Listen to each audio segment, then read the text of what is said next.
How to log out of your account on Roblox Mobile. Hello guys, this is Atticus and welcome back to another tutorial video.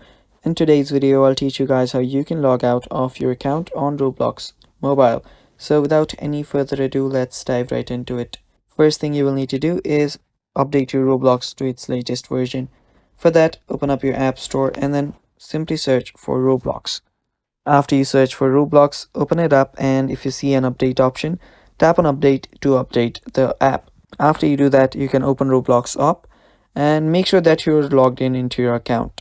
After you've done that, you will need to head over to more, that is on the bottom right, to log out. Tap on more, and after you're on Roblox, scroll down, and after you scroll down for a bit, you will see two options.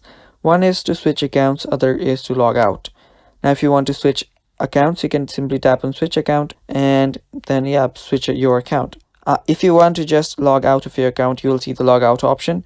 Tap on log out and there you go, you have now logged out of your Roblox account. Thanks for watching guys, that is all for the video. Stay tuned for more and bye bye.